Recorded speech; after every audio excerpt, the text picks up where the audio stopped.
Hello everyone and welcome back on my YouTube channel once again.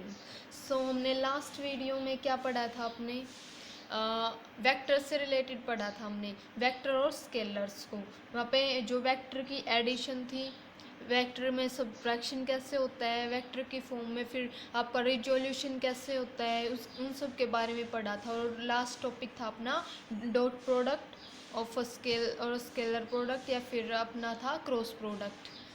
तो ये हमारा हो गया कंप्लीट। आज हम क्या पढ़ने जा रहे हैं?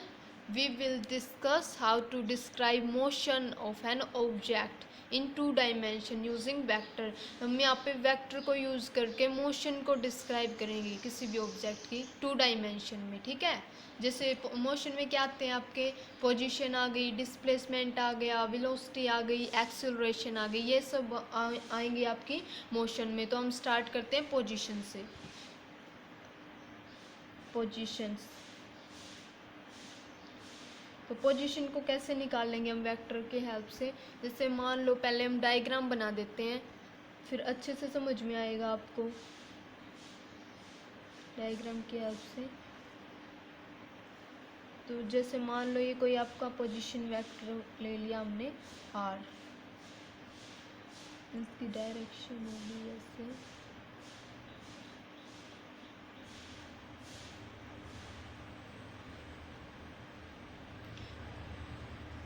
ये अपना एक्स एक्सिस हो गया, ये वाई एक्सिस मान लिया, इस पॉइंट को हमने मान लिया बी, और ये आपका ओरिजिन हो गया। ये एक्स एक्सिस में अगर कंपोनेंट फॉर्म में लिखेंगे तो आपका आ जाएगा एक्स इंटू आई कैप। और कैप क्या होता है यहाँ पे मैंने बताया था आपको। कैप को हम किसी भी ऑब्जेक्ट की पोजीशन को, डायरेक्शन को शो करने के लिए लगाते हैं यहाँ पे। Means it's in a vector quantity y into j cap, क्योंकि ये वाई एक्सिस पे। तो ये हो गया आपका डायरेक्शन डायग्राम और representation of a position vector. अगर ये हमारा पोजीशन वेक्टर को रिप्रेजेंट कर रहा है ये डायग्राम, हमारा यहाँ पे पोजीशन वेक्टर क्या है, आर, ठीक है। इतना तो आपको वहाँ पे मैंने पढ़ाई दिया था। पोजीशन वेक्टर क्या होता है, डिस्प्लेसमेंट क्या होता है। जैसे a vector that extend from a reference point to that point at which a particle is located is called position vector. अगर let R be the position vector of a particle P located in a plane with reference to the origin O, अगर P कोई point यहाँ पे है, इसको हमने, ये जो ओरिजिन O से निकला है, तो इसको हमने मान लिया पोजीशन वेक्टर R इन एक्स वाई प्लेन में। तो ये हमारे यहाँ पे जो OP है ये क्या, किसके इक्वल आएगा, OP is equal to, OP हो जाएगा हमारा OX प्लस, इस पॉइंट को अगर मान ले हम A, तो ये हो जाएगा हमारा OA प्लस OB, ठीक है। OP is equal to OA plus OB। और पोजीशन वेक्टर अगर हम निकालेंगे तो OP क्या है हमारा यहाँ पे R, तो R लिख दिया, इज इक्वल टू OA क्या है अपना x i cap, is equal to, यहाँ पे इन सब की वैल्यू पुट करनी है। और OB की वैल्यू क्या है आपकी y इंटू जे कैप, तो OB हो गया आपका y इंटू जे कैप। तो ये हो गया आपका position vector in the form of 2 dimension, ठीक है। अगर वेक्टर की फॉर्म में पोजीशन निकालते हैं तो अपनी पोजीशन ऐसे आएगी। और अगर ये हो गया आपका 2 डायमेंशन में, और अगर 3 डायमेंशन में निकालेंगे तो कैसे निकलेगा आपका, इन 3 डायमेंशन। 3 डायमेंशन में आपका पोजीशन वेक्टर क्या हो जाएगा, R is equal to x into i cap plus y into j cap plus z into k cap, ठीक है। ये हो गया आपका पोजीशन वेक्टर। पोजीशन में क्या होता है, डायग्राम में एक्स वाई प्लेन में हम पोजीशन वेक्टर को निकालते हैं। जैसे ये पोजीशन वेक्टर अगर आर मान लिया इसको, तो यहाँ पे O P is equal to हो गया हमारा ओ ए प्लस ओ बी, और यहाँ पे फिर अब इनकी वैल्यूज़ पुट कर दी हमने directly. O A O P की वैल्यू, ओ पी क्या हो गया हमारा R, O A x i and O B हमारा वाई जे। तो ये हमने यहाँ पे इनकी वैल्यू पुट करके डायरेक्ट निकाल लिया। ये हमारा हो गया पोजीशन वेक्टर। और अगर बात करें हम अब डिस्प्लेसमेंट वेक्टर की, तो डिस्प्लेसमेंट वेक्टर कैसे निकलेगा हमारा।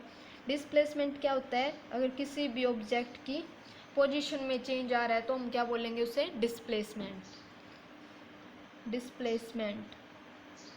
It's simply change in position of an object. अगर मान लो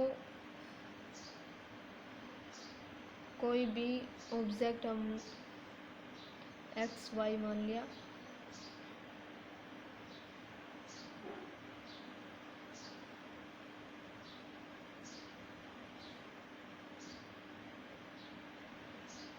ये आपका पॉइंट ए मान लिया हमने। चलो अगर कोई किसी भी ऑब्जेक्ट में की पोजीशन में अगर चेंज आया तो मान लो यहाँ पे ये पॉइंट हमने मान लिया बी,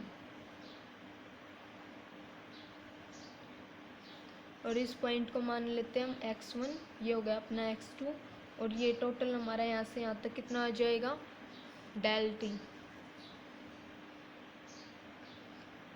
टी, और ये हो जाएगा आपका r2 पोजीशन वेक्टर, और ये होगा आपका r1, और ये इस पॉइंट को ये मान लिया ये b, इसको हम मिला देंगे तो ये हो जाएगा आपका डेल आर क्या होता है चेंज इन पोजीशन, कितना पोजीशन में चेंज आया। ये हो जाएगा आपका y1, ये हो जाएगा y2, या फिर इसको y2 ले लो, ये आपका हो गया y1, क्योंकि स्टार्टिंग की वे में लेंगे तो y1 पहले आएगा, और ये यहाँ पे चेंज हुआ है तो चेंज को हम डेल से रिप्रेजेंट करेंगे, हमारा चेंज डेल y, ये आपका ओरिजिन हो गया O। ठीक है, अब बात करते हैं डिस्प्लेसमेंट में कि इसका वेक्टर कैसे निकालेंगे। डिस्प्लेसमेंट में मान लो कोई भी ऑब्जेक्ट था OA हमारा, ये डिस्प्लेसमेंट हुआ OB तक, तो इसमें चेंज डिस्प्लेसमेंट में जितना भी चेंज आया वो हम वेक्टर के फॉर्म में कैसे निकालेंगे। मान लो अगर OA अपना R1 है एंड OB की R2 मान लिया, AB हमारा हो गया पे डेल R। ठीक है, तो अगर मान लो OB इक्वल टू किसके होगा, क्योंकि चेंज तो यहाँ से लेके यहाँ तक आया तो ये हमको निकालना है, तो क्या आएगा OB is equal to, OB क्या आ जाएगा OA प्लस